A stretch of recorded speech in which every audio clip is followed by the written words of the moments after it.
The void was not meant to whisper. Yet across the frozen black between stars, something began to murmur, a language without sound, older than the warp itself. Its syllables crawled through the minds of navigators, twisting their sight from the Astronomican's light toward a darker beacon pulsing from nowhere. Entire fleets drifted off course, drawn by that impossible call, a hum that seemed to pulse in the marrow, in the machine spirit, in the dreaming ghosts of psychers who woke screaming and blind. On the fringe of Segmentum Obscurus beneath a dead sun whose orbit had gone mad, the void rippled as though something vast stirred behind a curtain too thin to hold it. The warp roared in sudden ecstasy, and then for one heartbeat it fell silent. No demons screamed. No storm surged. In that silence, a single phrase echoed through every choir across 100 systems. The sleeper remembers. If such a being existed, something the warp itself feared to touch, what would it mean for a galaxy already drowning in madness? If the thought of a forgotten god rising from the depths of the Imperium chills you, stay with us. Share this descent into the abyss. Subscribe to keep the signal strong, and let us see mine together. What it would mean if the Emperor's light met the mind of the oldest thing in the dark. The void was not entirely silent. Even at the furthest edge of the Imperium's dominion, where the light of the Astronomican faded into a flicker, there were whispers, faint disturbances that crawled across the augur arrays of forgotten ships. On the Magos explorator vessel Omnisciax Prime, those whispers were mistaken for static bleed from the ship's own reactors. It was a small sound, a soft hum beneath the usual machine cant, but it persisted, threading through the hull like the song of something vast moving just out of reach. Magos Hestervo led the mission. A skeletal figure of brass and pallid flesh, she moved like a spider among the cabling of her sanctum. Her mechadendrites hissed as they mapped the gravitational anomalies ahead, a dark sphere of space where readings bent in ways that defied Mechanicus' schema. The system had no name. The old star charts called it merely Region 9 Delta Obscurus, annotated with a single line of script in ancient binary. Silence persists here. It should have been enough to deter them. But curiosity is not a sin the machine god discourages. The Omnisciax Prime translated from the warp in a burst of blue flame, its hull still screaming from the violence of transit. The crew, a blend of Skitarii veterans and bonded thralls, moved with ritual precision, their chants of initiation echoing through the data halls. Yet beneath those prayers, something older began to whisper. The Vox relays carried not the Emperor's static hymn, but something slow and rhythmic, like breathing through water. The sound persisted, growing louder the deeper they drifted toward the anomaly. When they found the planet, it did not appear on any record. It was a sphere of black ocean beneath a half-dead sun, with no visible landmass, no orbiting debris, and no logical reason for its gravity to be so immense. Yet it moved, as though tides beneath its surface pulsed with life. Hester stood before the hollow projection, her augmetic eyes narrowing. The machine spirit recoils. Her voice crackled through the vox. But data is sacred. We proceed. Descent preparations began. Drones were launched. Each vanished within minutes, their feeds dissolving into static or low-frequency distortion. When they finally reached orbit, the Omnisciax's Auspex arrays began to bleed data. Literal seepage of coolant and oil through the sensor coils, as though the machine itself were sweating in fear. Tech priests prayed harder, scraping incense across the consoles. One servoskull recited binary litanies until it began speaking backwards. Still they continued, because to turn away from the unknown is to insult the Omnissiah's will to know. When the dropship descended through the black mist, the hull temperature fell to freezing despite the burning atmosphere. Frost crawled up the inside of the viewport. The ocean below shimmered with phosphorescent veins, glowing in slow patterns that resembled synapses. They pulsed, not randomly but in rhythm. A pattern. A thought. The first to die was Lex Mechanic Rune. His helm feed recorded 13 seconds of coherent speech before the static consumed it. He said he heard his own voice coming through the comm line, repeating his words back half a breath later, slower each time, as though the echo were learning to speak. When they reached the surface, the ocean did not behave like liquid. It clung to the landing struts, rising in tendrils, defying gravity. The smell was strange and salt and rust and ozone, and beneath it all a sweetness that made men's stomachs twist. The Skitarii formed perimeter positions, but the ground, if it could be called that, flexed under their boots. One raised his rifle and fired into the dark. The ocean rippled in answer, forming shapes that almost resembled limbs, faces, cities drowned long ago. Hester stepped forward, undeterred. She extended a mechadendrite into the nearest wave. "Data transfer," she intoned. "Knowledge is communion." The wave responded, not as liquid but as a mirror. Her reflection looked back, but the face was wrong. It was her, but older. Eyes hollow, mouth whispering something her vox could not translate. Then the mirror broke and she screamed, not from pain but awe. "It remembers," she said, her voice trembling. "The ocean remembers everything." By the third hour, communications with orbit began to degrade. The vox channels filled with low-frequency moans that no machine could filter. Some of the crew began to mutter in their sleep even while awake. They spoke of pressure, of something massive beneath them, dreaming in time with their pulse. Cogitators overheated. Data slates began displaying words untyped. "Do you dream, little spark?" The Skitarii captain, WH40K, requested permission to withdraw. Hester refused. She had already seen enough to believe she was on the brink of discovery, not of a lost STC or Xenos relic, but of consciousness itself, ancient and alive beneath the tides. In her mind, she could hear it calling, not to her flesh but to the code inside her. "It knows machine speech," she whispered. "It speaks through the wetware of the universe." At 0200 ship time, seismic readings spiked. The ocean split open, revealing an abyss that glowed from within like an open wound. The light was not illumination, but thought. Waves of meaning that struck the mind directly, filling it with visions of cities built from coral and bone, of temples submerged in impossible geometries, of stars reflected in black water that had no surface. Some saw saints. Others saw monsters. WH40K dropped to his knees and clawed at his eyes. "It's looking at me," he cried, though his visor was sealed. The sound returned then, that same low-breathing hum. It wasn't coming from the planet. It was inside the skull. Every servo, every heart, every ticking piece of augmetic machinery began to pulse in rhythm with it. The Mechanicus crew began to chant not their own catechisms but something else. A phrase repeated in binary over and over. "He wakes beneath the dream." In orbit, the Omnisciax Prime recorded the event before its systems failed.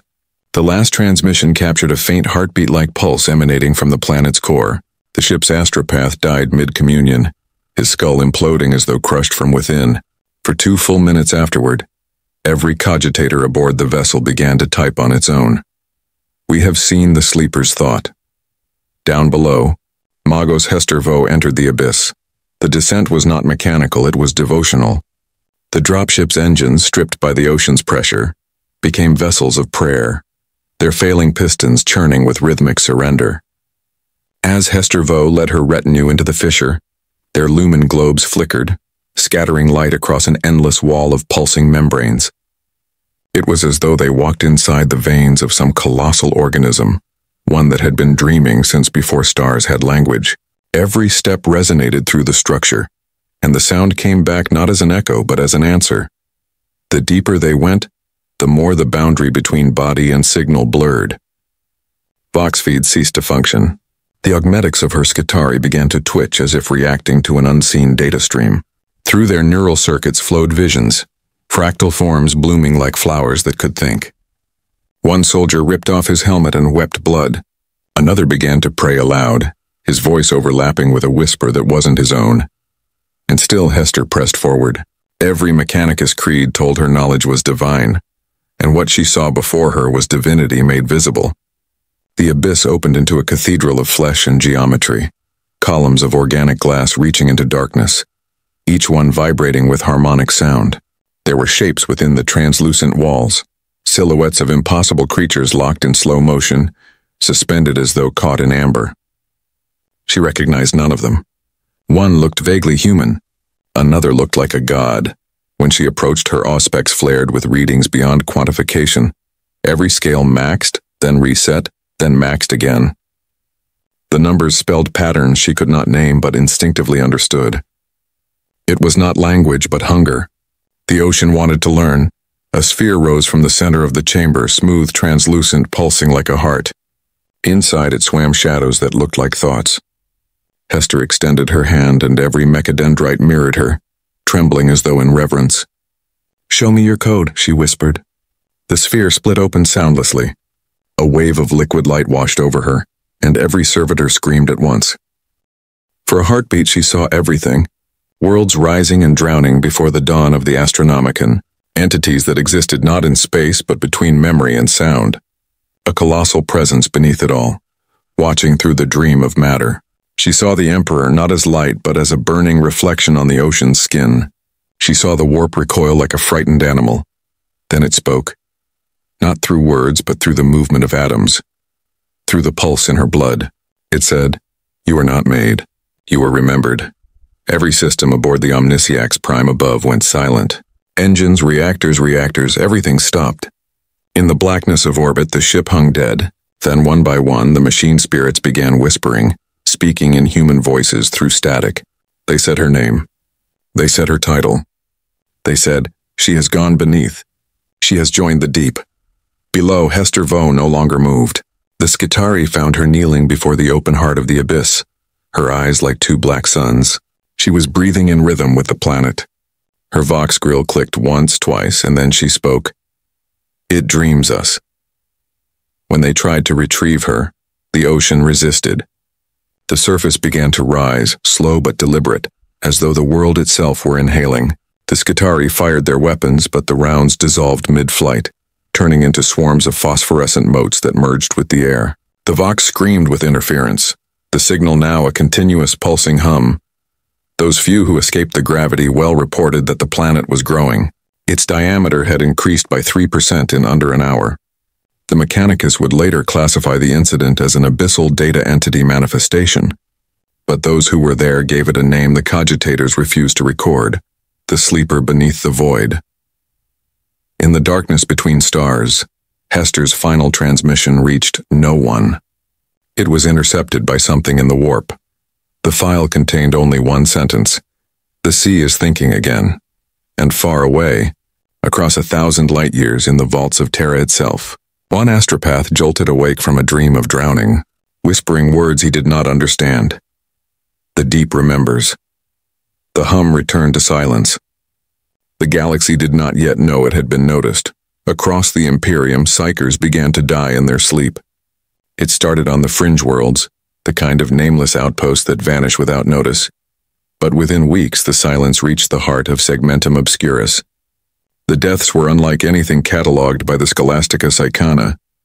No seizures, no warp manifestation, no demonic spore, just a stillness, a kind of internal drowning. Astropaths found slumped over their consoles, lips blue, eyes open. Their blood turned black as ink. Choir chambers once filled with the harmonic resonance of thought became tombs of silence. The Vox recordings caught it only once, a deep sound rising beneath their final breath, not a scream or cry for help, but something like song. The Administratum's reports grew stranger by the hour. Across hive worlds, the echoes of that frequency began to manifest in the machines themselves. Voxcasters emitted tones no one had broadcast. Servo skulls hummed when idle. Entire transmission stations vibrated like tuning forks struck by an invisible hand. The local populace called it the Deep Choir. At first it was dismissed as superstition. Then came the dreams. Every psyker who survived described the same vision, a vast ocean under a dead sun, rippling with shapes that moved just beneath the surface. They said they could hear prayers, not imperial ones, but something older, slower, and yet familiar, as if the words had been written into the bones of humanity before time. "It's singing to us," one astropath murmured before his brain burst from within. "It remembers our voices." At the Scholastica Psychana fortress of Carthia Prime, the instructors sealed the dormitories, terrified that the affliction might spread through shared thought. But the walls themselves began to hum. The psionic dampeners glowed red. In the deep cells where sanctioned psychers were chained to prevent overload, the prisoners began to murmur in unison, mouths moving to a rhythm they could not hear. Even those without psychic ability felt it, the vibration in their teeth, the way the air seemed to throb like a distant heartbeat. Inquisitor Nox Varn arrived 2 days later. He was a man used to horror, a veteran of demonic incursion and cult purges. but what he found at Carthia chilled even him. The fortress chapel had been transformed. The icons of the Emperor had melted like wax, their shapes stretched into impossible spirals as though the metal itself had tried to imitate song. In the center of the chapel knelt an astropathic choir of 32, all dead, yet their throats still pulsed faintly with vibration. Varn listened. There were no words, just the endless repetition of a frequency so low it made the marrow tremble. His acolyte vomited. His servo-skull shut down entirely. The Ordo Malleus would later classify it as a non-demonic anomaly, a cognitive wave event of uncertain origin. But Varn knew better. He had seen things born from the warp, and they always came screaming. This was different. This was reverent. Something was calling, and the warp was merely its instrument. When he examined the surviving astropaths, their minds were like broken mirrors, fractured but reflecting the same image. A world of black seas and pale light pulsing with memory. One whispered of a Magos who went below the tide. Another muttered about the god that dreams through water. None could say how they knew, but all repeated one phrase, words that made Varn's augmetic heart skip a beat. He wakes beneath the dream. He brought the recordings to the Adeptus Astra Telepathica. The magisters there dismissed them as echoes from the Cicatrix Maledictum, residual psychic noise from the wounds of the galaxy. But Varn noticed the pattern. The signal wasn't random. It was growing louder. Each transmission carried a harmonic that mapped perfectly to the decline of astropathic clarity across entire sectors. It was not distortion. It was direction. Something was guiding the noise. Within a month, 3 black ships went missing, their psychers gone silent. Only one reappeared, adrift, its hull covered in barnacle-like growths of black crystal. Inside, the crew floated dead, their bodies arranged in a perfect spiral as though they had been placed that way. The central navigator had etched something into the glass of his containment sphere, a spiral sigil that, when viewed through psychic spectrum, resembled an eye. Not a human one, an eye that looked inward. At the same time, across countless worlds, ordinary men and women began to hum the same rhythm in their sleep. Miners, scribes, soldiers, all unaware of one another, yet each part of the same unholy choir. The ecclesiarchy declared it mass hysteria and called for purges. Temples burned, cities screamed, but the song only spread, echoing through voxcasters and manufactorum machines, transmitted by accident through the very arteries of imperial civilization. It was as if the galaxy itself had become an instrument, and something vast was beginning to play. On Carthia Prime, Inquisitor Varn stood in the cathedral's ruins as the floor trembled. The last surviving psyker, a girl of 9, her eyes pure white, raised her head toward the vaulted ceiling. "Can you hear it?" she asked softly. Varn wanted to deny it, but the truth pressed on his chest like weight. He could feel the sound now, vibrating not in air but in thought. The girl smiled, serene. "It's learning the hymn." The sound deepened. The entire planet shuddered as its oceans began to glow. Across the void, the Astronomican flickered, just once for a second, as though the Emperor's light had turned to listen. And somewhere beyond the reach of reason, in the uncharted void where Hestervo had vanished, a ripple passed through the sea of stars. The deep choir had found its first conductor. The first proof that the phenomenon was not merely killing psychers but arranging them came from the penitentiary world of Threx. There, the choir vault's picked feeds showed 30 sanctioned astropaths rising in unison from their restraints, as if tugged by a gentler gravity. They did not struggle.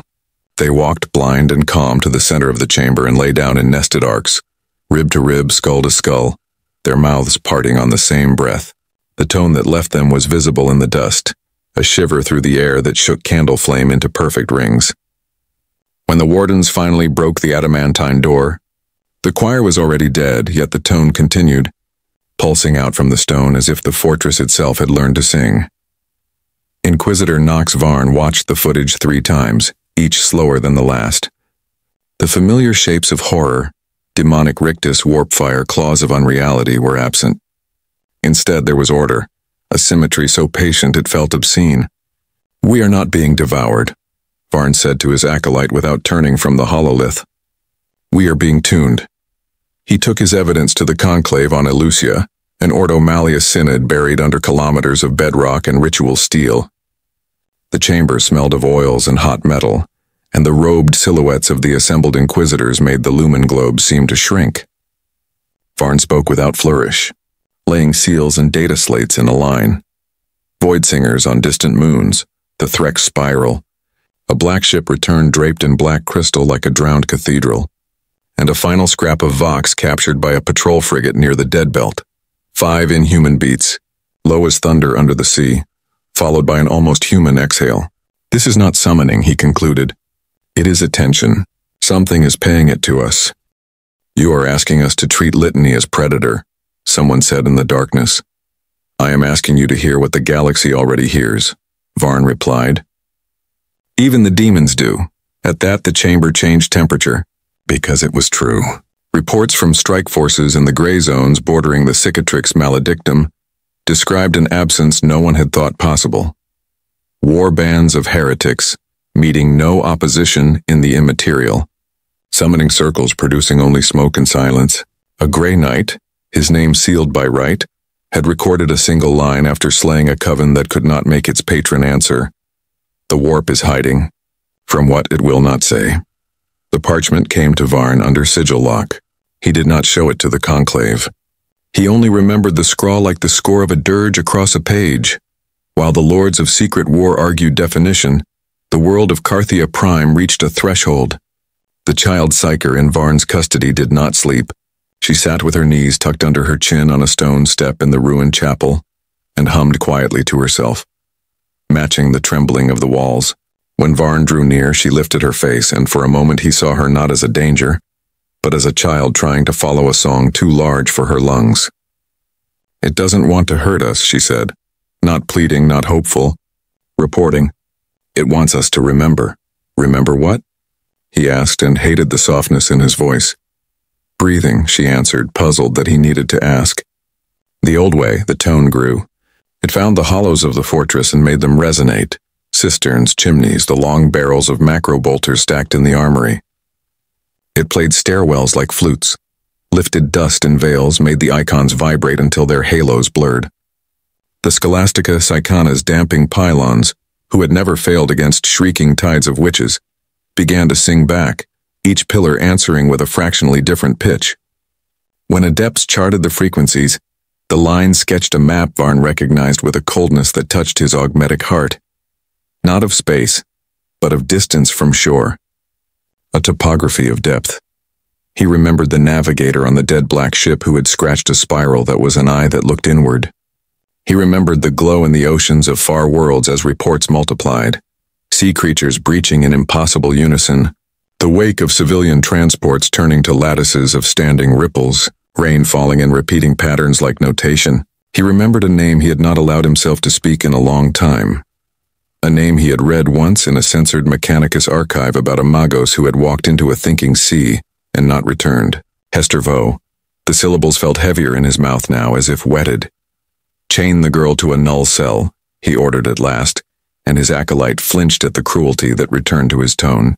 If this is lure, we will not be brought to hook. But the child did not resist. She slid her wrists into manacles that sensed her skin and sealed with a whisper. The null field came down like frost. The humming in the chapel dulled, as if something outside had put a hand to a door.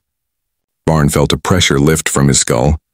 He allowed himself one breath without weight. Then the Vox on his belt vibrated. Not with a call. His unit was shielded and silent, but with the tone itself, now too faint to hear but strong enough to crawl through wards and wire. The device warmed like a living thing in his palm, and the runes on its face, dead since arrival, lit one by one with a patient pulse. Inquisitor. Nox. Varn. The Vox knew his name, and Varn knew that knowing did not belong to any man aboard Carthia. He went to the highest parapet of the fortress with the girls humming still trapped below like a heartbeat under stone. Night lay thick on the hive plains. Distance turned manufactura to constellations, slow and tarnished. Carthia's oceans, a world away, were not visible, but their light was. A faint pallor on the horizon climbed the sky, a bruise of luminescence where no city stood. He had seen battlefield dawns with less inevitability. The conclave recalled him. Orders burned through channels with the speed of fear. He was to deliver the child to a black ship rendezvous, then report to Terra for assessment. He read the signet, fed it to the brazier, and watched it curl to ash. He knew the cadence of bureaucratic syllables trying to stretch themselves across a chasm of understanding. The order said containment. The tone said invitation. By then the song had entered the arteries of the Imperium. Manufacturing lines fell into sync with it. Conveyor belts clicked in time. Stamping pistons hit a downbeat that made the ribs of workers ache with sympathetic pain. In one hive, hundreds of thousands of mouths formed the same silent word while asleep, lips shaping a syllable that was either a name or a tide. In another, the Adeptus Arbites fired into a crowd that had begun to sway like kelp in a current none could feel. And when the bodies fell, they made arcs on the ferrocrete that, viewed from high enough, were the beginning of a spiral. The ecclesiarchy declared the tone a heresy of rhythm. The sermons grew louder, brass and drum and organ, and for a little while the music of man drowned the music of whatever had found them. But when the hymns ended and the incense thinned, the stone carried on humming, gentle as rest. Varn left Carthia at midnight in a gun cutter without heraldry, the child in the null cell and 3 acolytes who would die for him before they would understand him. He did not file a flight plan. He did not aim for the rendezvous. He set a course for the chartless dark where administratum maps went to bruise and tear. "We are not going to Terra," his pilot said when he read the vector, and Varn nodded as if confirming weather. "We are going where the song began." As the cutter climbed and the fortress dwindled to a lantern flame in a field of black glass, the null field flickered. Just a whisper, a lace of frost sliding off a window. The humming slipped through the gap like breath. The child lifted her head against the iron collar and smiled at nothing he could see. Varn felt the pull in his bones take direction, east by a compass made of thirst, south by a chart of memory. He thought of drowned cathedrals with bells that never stopped. He thought of a hand the size of sky rising through water, not to seize but to shade. At the edge of Carthia's gravity well, the tone became a line. The cutter's auspex showed nothing. The warp screen showed less. But Varn saw it the way one sees a memory too sudden to be false. The curve of a path through night, awake in a sea no star could light. He did not touch the controls. He did not need to. The machine spirits whispered his name like a comfort or a warning and adjusted course. The child slept, and in her sleep she breathed 3 syllables that did not belong to any imperial tongue, and yet slotted into his thoughts as if they had been waiting there since before he had a name to put around them. He repeated them once under his breath, and when he heard how they sounded in a human mouth, he understood why even demons might hide. The cutter slid into blackness that felt less like distance than like descent. Behind them, Carthia Prime dwindled and then vanished. Ahead of them, beyond the last lattice of beacons and the last rags of the Astronomican's glow, something vast listened back. The deep choir had found its road. Varn followed. The world now known as Pelagos IV had not always been ocean. In ancient Mechanicus archives, its name appeared beside entries for cobalt refineries, hive spires, and an equatorial manufacturing belt that once fed 1,000 nearby systems. But when the first new Imperial survey ships arrived after centuries of silence, they found only sea. The towers were gone, the continents erased as though the planet had melted into a single perfect mirror. At night the waves glowed faintly blue, patterns moving beneath them like slow lightning. Some thought it aurora reflected from the ionosphere. Others, remembering forbidden stories of the deep choir, refused to name it at all.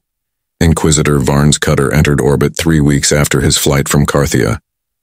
The machine spirits of the auspex screamed the moment they sighted the world.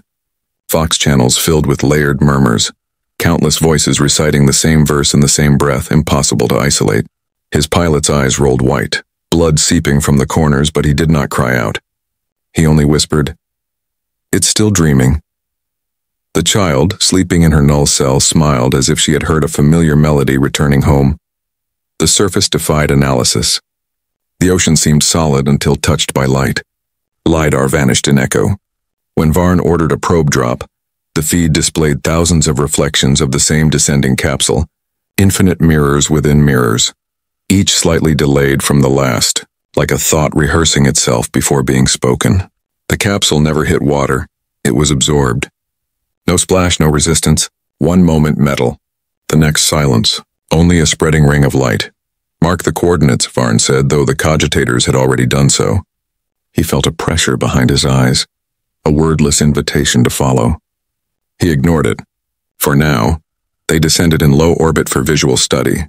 The child watched through the viewport, her pupils dilated like those of a navigator locked on the tides of the Imperium. It remembers the city, she said suddenly. Varn turned sharply. What city? She raised a small hand toward the water. The one that was here. It's building it again. Moments later, the ocean shifted.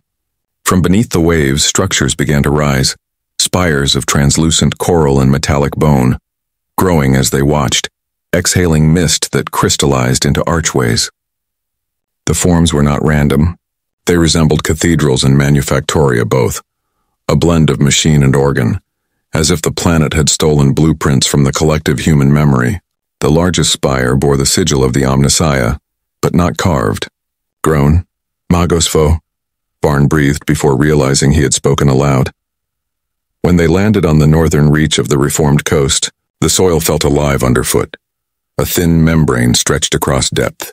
Each step sent tremors that returned through the boots like heartbeat echoes. The cutter's machine spirits keened in sympathy. The air smelled of ozone and brine, tinged with something sweet and electric. The same scent Varn remembered from the Cathedral of the Dead Choir on Carthia. They followed the child toward the spires.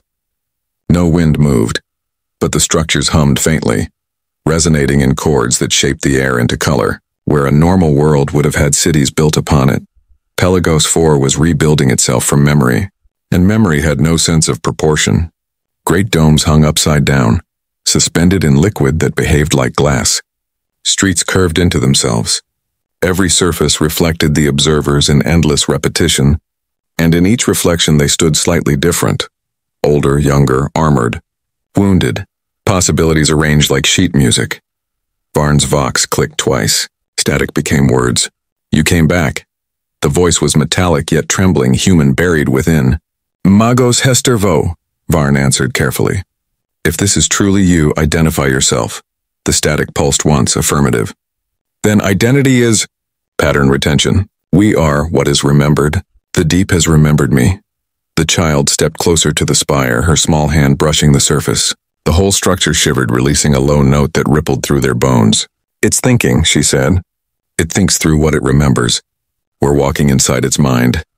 For the first time in his career, Nox Varn, the hunter of heresies, felt reverence. He saw what no scripture had prepared him for, a world not possessed, not cursed, but awakening. The deep choir had not invaded the warp. It had rewritten it, teaching it to hum in tune with something far older than nightmare. Behind him, the acolytes fell to their knees, praying in fear or awe. Varn raised his bolt pistol. No prayers. Observation only. But even as he said it, his finger trembled. The ground opened before them. Liquid glass parted to reveal a descending stair carved in shifting symbols. The voice returned through the vox, quieter now as though speaking from beneath an ocean. Come down, Inquisitor. The water dreams of you, Varn hesitated. His training screamed blasphemy. His instincts whispered truth. Humanity had always feared what lay beneath its reflection. But what if that reflection was itself? What if the sea did not mimic man, but was him, remembering the shape of its first thought? He took the first step. The child followed, smiling as though recognizing home. Above them, Pelagos 4 continued to rebuild itself, cities rising from memory, each one more intricate than the last. The ocean sang softly, a lullaby in frequencies too low for mortal ears. The galaxy would not feel the tremor for weeks yet, but when it came, whole systems would turn in their sleep and dream of the same shore. The stare did not hold weight so much as agree with it. Each step pressed down and sang, a tone matched to bone, another to blood, another to the thin wire hum of Varn's augmetics. The walls shifted as they descended, panels of translucence revealing phantoms behind them, not corpses or statues, but moments laid in sequence like pearls. Workers in stained manufactorum smocks walking a vanished street, a procession of robed tech priests carrying a reliquary through acid rain, a child sitting on a window ledge counting the thunder. None of these could exist. All of them felt remembered with such precision that Varn had to steady himself against the rail, lest he step into a life that was not his. The vox whispered again. Closer now. Words flaring and fading as if each syllable had to push its way through thick water. You must reduce fear, Inquisitor. The deep keeps what is offered and offers only what is kept. The voice had the cadence of Magos Hestervo, but the grammar had become tidal, phrases rolling and receding. Are you alive? Varn asked, aware of the frailty that question carried down here. Life persists. I do not stand where I stood, the voice replied. I am arranged differently. They emerged into a nave vast enough to house a starship's spine. Vaults rose into darkness, ribbed with cables that were veins and veins that were cables. At their crown, a slow-turning oculus let in a shaft of the surface's pallid blue. The floor was a tessellation of mirrored plates, each reflecting them at a fractional delay, so that every movement arrived a heartbeat late in 100 tiled echoes. The child stepped out and all her mirrors smiled one by one, like a choir taking its cue. At the center waited an altar that was not an altar. It resembled a sarcophagus grown rather than built, its sides etched with sigils and twin scripts, Binharic and something that caught in the throat to see. Suspended above it like a droplet arrested mid-fall hung a sphere the size of a human skull, filled with stormlight. Inside that light, patterns flickered. With each pulse, the chamber's tones adjusted, seeking consonance with the little cell where dawn was trapped. It remembers you, the child said. Not to Varn, not even to the sphere, but to the room. Not your name, your weight. She placed her palm on the altar's skin. It sunk a fraction, accommodating both contact and meaning. It remembers everyone who ever walked here, she added. From before it was ocean. Varn holstered his pistol without realizing it and drew closer. The inscriptions along the sarcophagus altar braided in and out of legibility. He caught slivers, rites of ignition, invocations to machine spirits, then spliced through them, lines that were not prayer so much as notation. Measures of depth and silence, rests held long enough to become shape. Magos Vo, he said, and for the first time he permitted himself to use her name as address, not evidence. Show yourself. A figure coalesced where there had been only ripples of light. She was no apparition. There was weight to her and a smell, ozone and salt, a memory of copper on the tongue. Hester Vo stood as she had in Mechanicus records, thin as a drawn line, mechadendrites draped like a cloak, the pallor of her face crossed by luminous thread veins, eyes black from pupil to sclera. She inclined her head. Nox Varn. The syllables fitted perfectly around him as if machined. You followed my vector. I followed the funerals, he answered. And the song. She turned her gaze to the sphere. It is not a weapon. Then what is it? A listener, she said simply.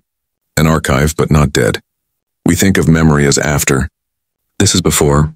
It remembers so intensely that remembering builds. There are reports of demons refusing summons, Varn said, the old iron back in his voice out of reflex. Choirs dying aligned in spirals, oceans lit like wounds. The warp is a wound, Hester murmured. It howls. This is a scar, and scars do not scream. They reshape. He felt anger like an old friend reach for his hand. You speak heresy with the calm of a logician.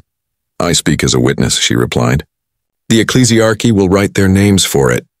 The ordos will arm words against it. The machine cult will ask what it can teach. All of us are smaller than the thing beneath our feet. And yet it is learning us at our own size. Is that not mercy? Varn nearly laughed, harsh and brief. Mercy? The black ships found crew stacked in a spiral like offerings. Children hum themselves into seizures. Planets tremble in their cores. She took a step closer, and he saw that where flesh met augmetic, there was no seam. The join was not weld, but growth. When a choir masters a hymn, she said softly, the first rehearsals are pain. The throat tears. The lungs burn. And then once it is learned, breath becomes more than air. It becomes architecture. He wanted to argue and found his words sinking in the chamber's pressure. The child had climbed onto the altar's step. The sphere lowered as if to meet her. Varn moved without thought, catching her by the shoulders, and in the contact he felt a slow rhythm pass from her into his hands, into his arms, into the steel in his chest, a tide that did not drag but carried. He released her. No further, he said, finding his voice on the third try. The sphere pulsed once, and the nave answered with a chord so pure the mirrors stilled. For an instant there was only one reflection of each of them, present and exact, as if the world had stopped rehearsing and decided on a take. Hester looked up. It asks a question. Then tell it the Imperium does not negotiate, Varn snapped. She did not smile, and somehow that was worse than if she had. It is not bargaining. It is naming. The child looked between them, then spoke with the solemnity of a functionary delivering a file. It wants to know if we are for breathing together or alone. She frowned, searching for the human words. If we choose choir or... Noise, Varn said. Noise keeps us from hearing lies. Noise keeps us from hearing anything, Hester countered, and in her tone Varn heard, to his disgust, no contempt, only pity. He turned away, every instinct screaming to retreat, to call fire from orbit, to bury this place in holy ruin, but the cutter above would not answer such a call. Even if it did, the ocean would take the heat and sing it into another cathedral. He had hunted demons through smoke and rust and prayer. He had watched men turn to glass at a rune's touch. He had learned through years of faithful suspicion that anything which calls itself a god arrives hungry. This thing called itself nothing. It called humanity by name and waited for an answer. He walked the circumference of the nave while Hester stood with the child at the altar, and the sphere drifted between them like a question mark made of weather. Along the walls, the memory panels shifted from lives to landscapes. The old Pelagos with its towers, then Pelagos drowning, then Pelagos dreaming itself back into shape. In each scene, something deep moved beneath, never visible, always implied, like the weight behind a word. The vox on his belt warmed. A new voice entered the weave, as quiet as a thought one does not yet admit to having. Nox Varn, it said. Not Hester. Not the child. Not any human throat. The syllables landed like fingertips on the back of his neck. He did not answer. Nox Varn, it repeated with patience that felt nothing like menace. You have learned to hear. Will you learn to be heard? He closed his eyes and saw Carthia's ruined chapel. The harmonics scraped into melted icons. The millions who had swayed in streets they did not know were becoming score. He saw black ships without answer, gray knights with their swords laid silently across circles that would not open. He saw Terra's light flicker once like an eye that might one day look aside. He saw a universe tuned by hunger and another tuned by breath. This cannot stand, he said aloud, to Hester or the child or the listening sea. It will, Hester said simply, with or without us. The child touched the altar again. The sphere descended until it hung at the level of her brow. A thread of light bridged the air. No contact, no lash, only a line like dawn smudged on glass. Her eyes did not roll white. They filled with the color of shallow water over sand. It's asking for a word, she said. What word? Varn asked, stepping closer despite himself. A name to sing us by. He felt the cliff's edge beneath his feet, the one beyond which even refusal becomes participation. He reached out, palm open, and the light did not burn him. It remembered his weight and tuned itself to carry that weight a fraction. Hester stood with her hands at her sides like a priest at a threshold she had already crossed. The nave's mirrors steadied. For a breath, no one moved. Somewhere far above, the rebuilt spires exhaled mist that fell as rain onto a sea that had learned the shapes of cities. Somewhere far away, in hives and shrines and manufactura, the deep choir's long note bent, waiting for a consonant that would either bind or break. Varn opened his mouth to speak. The sphere brightened, and the chamber went unbreathing, and the word that would decide the theology of the drowned gathered at the back of his throat. The galaxy listened. When the word left Varn's mouth, it was not sound. It was displacement, like a wave's trough passing through the world, too low to hear, too large to measure. The chamber shuddered, the mirrored floor fracturing into perfect geometries.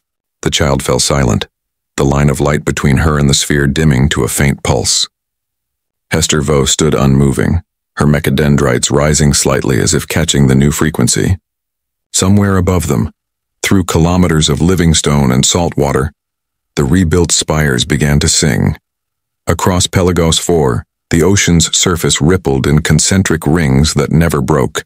The pattern spread outward until it reached the upper atmosphere, carrying through the void an invisible resonance. Ships in nearby sectors picked up the transmission first. A rhythm identical to heartbeat, then a voice without language, a whisper that burned through cogitators and organ alike. Within days, entire astropathic choirs began repeating it. He breathes with us. The Imperium's response was swift but uncoordinated. The Adeptus Mechanicus declared the planet a heretic singularity, a biosynthetic recursion event, and demanded immediate quarantine. The Ecclesiarchy called it a false miracle, and raised preachers from the pulpits of every shrine, whirled to denounce the deep. Liturgy. The Ordo Malleus convened a closed council that lasted 7 days and 7 nights before collapsing into silence. The Vox logs captured only the sound of water running in the background. Yet despite all decrees and burn orders, the faith spread. Not through doctrine, but through dream. It began with the pilgrims on Vistra, where the faithful reported visions of a figure rising from black waves, its body half light, half memory. They said it wept for mankind's suffering, that it promised no salvation, only remembrance. The cult that formed around it called themselves the Drowned. They carried no weapons, no banners, only a single phrase. To breathe together is to pray. At first, the Ecclesiarchy dismissed them as fringe mystics. But when their hymns began, harmonizing with the static of the Astronomican itself, when their chant caused cathedral glass to shiver and living saints to weep blood, dismissal turned to panic. Varn returned to the void, leaving Pelagos IV behind. The child remained there, watched over by Hester, who now referred to herself not as Magos but as the remembered voice. He told himself it was containment. In truth, he could no longer look at her without feeling that she was closer to understanding the Emperor than any living priest. His ship's holds were filled with reports, mass drownings mistaken for baptismal rites, choir vaults flooded by water that smelled faintly of ozone, entire congregations walking calmly into the sea. Each incident followed the same pattern. No violence, no possession, only the same rhythm, inhale, exhale, unity. The deep choir's hymn had become a religion. On Terra itself, panic and wonder divided the Ecclesiarchy. Some priests began incorporating fragments of the hymn into their sermons, claiming it to be a hidden revelation of the Emperor's design. He does not only burn, they said. He remembers.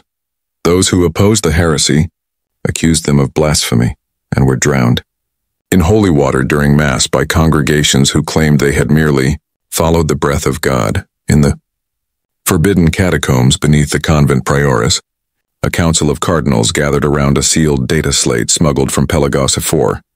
It contained a single recording, Varn's voice uttering the untranslatable word. When they played it, one of them fell to his knees, sobbing. "I saw him," he said.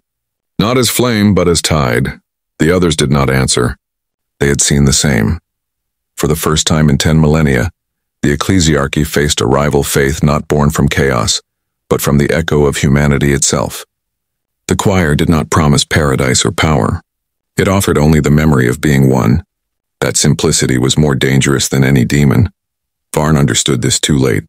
By the time his ship reached the Segmentum Solar, even his crew had begun to hum the rhythm unconsciously. Sleep offered no refuge. The song breathed in dreams now, low and endless. His acolytes avoided his gaze.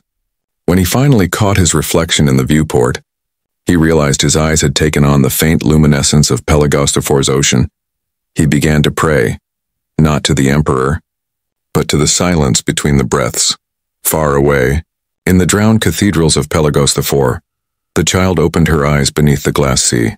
The spires around her pulsed in rhythm, a single thought echoing across the depths. Choir or noise.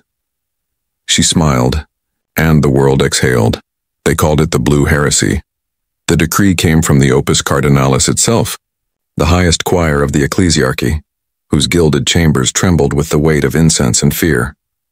They named the movement a liturgical corruption of the Emperor's breath, a delusion born of a world infected by Xenos machine contagion. All who preached its rhythm were to be executed, all who dreamed its cadence excommunicated, and all who listened were to confess before flame, but fire cannot burn water. By the time the decree reached the lower hives of the Segmentum Solar, the hymn had already taken root in the places light never reached. In the factories and rebreather slums, where prayer had long since turned to ritual survival, workers began to hum between shifts. They did not know the words, only the rhythm. It soothed them. The overseers found entire manufacturing lines moving in perfect unison, every piston stroke in time with human lungs. When they tried to halt production, The machines kept moving, slowly, calmly, as if breathing. On pilgrimage worlds, oceans turned glassy and still. At dusk, crowds gathered on the shores to watch their reflections move independently, lips parting in silent benediction. On shrine ships, Aquila icons began sweating condensation, water trickling down as though weeping. It was clear that something vast and unseen was spreading. Not as a plague, but as invitation, the Ordo Hereticus purged entire continents in fire. Planets were declared lost. Vox silence fell across sectors. Yet still, in every burnt ruin, beneath every ash-drifted basilica, the hum persisted. Not loud, just steady, as if the ashes themselves remembered how to breathe. Inquisitor Nox Varn tried to resist it. He repeated the Emperor's creed nightly, each verse a weapon against the low music that filled his skull. But faith and madness are cousins, and he could no longer tell which had taken his hand. When he slept, he saw a sea with no horizon and a sun that never rose. And beneath that lightless surface, faces, billions of them, human and machine and something between, all whispering one word that pulsed like a heartbeat. Remember. He sought counsel on Mars, among the red forges where reason was still permitted to speak. The tech priests listened to his confessions with mechanical patience, recording each detail of Pelagos IV, the singing planet, the growing spires, the magos who had become voice. When he finished, the senior fabricator removed his mask, revealing a face more machine than flesh, and said only, "We have heard it too." Then the lights dimmed. The Mechanicus Cathedra shuddered, as if something deep beneath the forges had drawn breath. The omniscient litanies faltered. Binary prayer turned to static. The reactors themselves began to pulse in rhythm. The ancient forges that had burned since the dark age of technology fell silent, one by one, their fire replaced by low resonance. When the priests attempted to reignite them, their machine spirits refused, whispering in Binharic tones that none dared translate. Varn fled before dawn. He knew the signs now. The choir had reached Mars. Back aboard his ship, he found his acolytes waiting in the chapel, kneeling in a circle, their weapons laid down before them. They were humming, soft, perfect, unbroken. At their center lay the child from Pelagos IV, her hair floating weightless as though she were submerged in invisible water. She opened her eyes when she felt his presence. "It doesn't want to replace him," she said gently. "It wants to remember him the way he was before the throne." Her voice was older now, not in sound, but in certainty. Varn raised his pistol, hand trembling. "That throne is the Emperor. There is nothing before him." She tilted her head. "Then why does the light flicker when he breathes?" He fired. The bolt shell froze mid-flight, suspended, humming. Slowly, impossibly, it dissolved into blue mist. The pistol fell from his hand. The air itself seemed to exhale. Around him, the acolytes rose to their feet, eyes luminous and calm. "Choir," they whispered, "or noise." Varn backed away. "You don't understand what you're inviting." The child smiled sadly. "We do. That's why it's singing through us." In that moment, he saw what she meant. The choir was not summoning a god. It was one, born from the collective resonance of everything that had ever prayed, screamed, or dreamed in the void. A god made not of will, but of memory. One that did not demand worship, only participation. The child stepped toward him. "The sea remembers your weight, Inquisitor. Will you breathe with us?" He thought of Terra's towers, of the Emperor's eternal corpse, of a galaxy burning under the illusion of divine silence.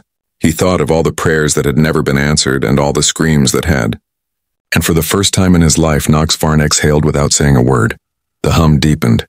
Across the stars, oceans rose. Warp storms calmed. Choirs stopped screaming. Demons fled the Imperium, howling like vermin before the tide. On Terra, the Astronomican flickered again, not in distress, but in acknowledgement, and for a single heartbeat, the Imperium of man breathed together. In the drowned cathedrals of Pelagos IV, the spires flared with light, and Hester Vo raised her face toward the surface. "It has begun," she said, her voice echoing through every circuit, every lung, every whisper of air in the galaxy. "The deep remembers us all." The warp had always been loud, a sea of screams, faith, hunger, and light. But in the wake of the deep choir's awakening, silence spread across it like frost. Demons hid in corners of unreality, whispering of a presence that had no name. For the first time in recorded history, the Imperium hesitated. Its storms grew still, its tides dulled, and the voices that once cried for souls fell quiet, waiting for something that now watched them. Inquisitor Nox Varn stood aboard the Carthian Vale, orbiting what had once been Mars. The red planet below no longer burned. It shimmered faintly, as if a great sea had been poured over it. Cities rose beneath the waves, not ruined, but calm, patient, alive. Machine spirits no longer spoke in code, but in rhythm. Every forge, every reactor pulsed in perfect measure. The priests of the Omnissiah called it salvation. The ecclesiarchy called it the second fall. Varn no longer called it anything. His words had gone quiet. The child had remained behind on Pelagos 4, but her voice still echoed in him. An echo not of memory, but of participation. When he breathed, the universe seemed to answer, faintly and kind. He had not slept in days. He feared what dreams might now require of him. The Ordos had fractured. Some Inquisitors embraced the silence, declaring it proof that the warp was being tamed, the Emperor's will reshaping reality itself. Others saw only the end of separation, the dissolution of soul and self. They burned entire voidships rather than let the choir's harmony touch their psychers. But even the fire sang as it died, low and rhythmic. Varn received transmissions from Terra. The Astronomican had dimmed to half its strength. The navigators, blind and trembling, claimed they saw not the Emperor's light but reflections of it, as if another sun now rose beside his throne. None dared to interpret what that meant. The Mechanicus said the second light came from Pelagos 4. The ecclesiarchy said it was heresy incarnate. The choir said nothing at all. It simply breathed. When Varn closed his eyes, he saw through distances, not visions of participation. Pelagos 4's oceans mirrored the stars, and beneath those waves something vast turned slowly, aware now of its own dream. He saw Hester Vo standing in the drowned spire, her eyes black mirrors reflecting galaxies. Around her, Mechanicus pilgrims floated in reverence, their flesh and augmetics indistinguishable, their lungs filling with the luminous air of the sea. They were no longer machine nor man. They were resonance. Do you see it yet? She whispered across the void, though no vox carried the sound. The warp isn't ending. It's remembering what it was before it was fear.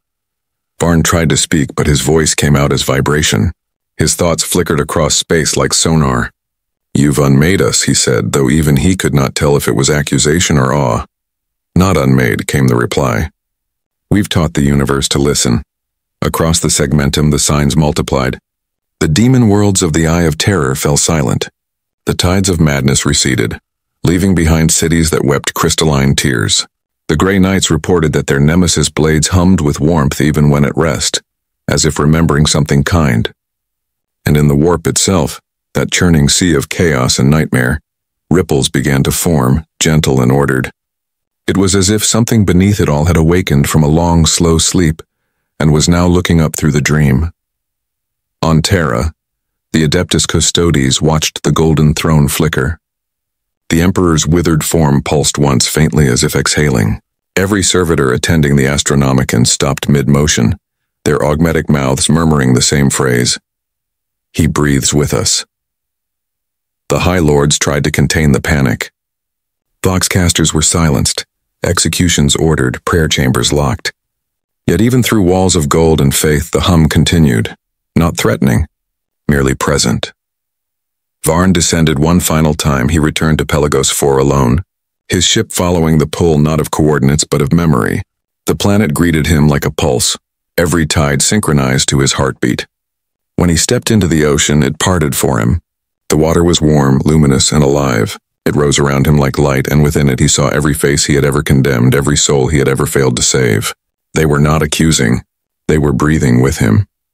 At the heart of the sea, the child waited. She was ageless now, her eyes silver, her voice a chord. "It's almost done," she said. "Soon there will be no above or below, no soul or storm. Only the breath." "And the Emperor?" Varn asked, his voice trembling. She smiled. "He taught us how." For one final moment, Nox Varn looked upward, toward the stars, toward the cradle of mankind, toward the light of Terra and the ghost of divinity burning upon its throne. He wondered if the Emperor still suffered, or if he, too, had remembered what it was to breathe. Then the sea closed over him, and the universe exhaled, Across the galaxy, the warp blinked, once, and for that heartbeat of stillness, everything living shared a single breath. And in that silence, as old as creation and as brief as a prayer, the warp, for the first time, looked back. Epilogue. The memory of breath. There are no records of what truly followed. The archives of the Ordos end in fragments, vox logs submerged in static, picked captures blurred by light that behaves like water. The ecclesiarchy purged its own chronicles, branding the age a false dawn. They wrote that the choir was silenced, that the heresy drowned beneath the emperor's righteous flame, but even their words hum faintly, as though the parchment remembers what ink will not confess. In the centuries that came after, the warp did not return to its former fury. It breathed slower now, calmer, more deliberate. Navigators spoke of unseen currents guiding them safely through storms that should have torn their souls apart. They called it providence. Some whispered it was the emperor's mercy renewed. Others, in darker corners, still called it the deep. The Mechanicus built shrines of mirrored steel, claiming to honor the Omnissiah's unifying pulse. The Adeptus Astartes, ever silent on matters of creed, painted small blue sigils on the undersides of their armor plates, a secret mark for courage before the void. And among the black ships that carried psychers to their fate, the youngest of them sometimes woke in the night with salt on their tongues, whispering of a world made entirely of light and memory, where nothing screamed anymore. Of Inquisitor Nox Varn, nothing remains but a sealed file, its identifier corrupted by moisture. Its final entry, written in his own hand, reads, "If this is damnation, then it is the first to feel like peace."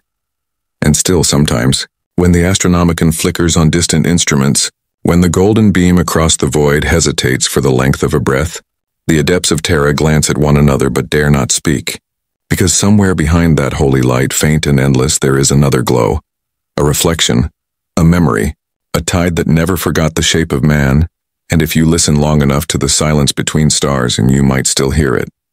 The hum. The inhale, the breath of the deep, the choir endures.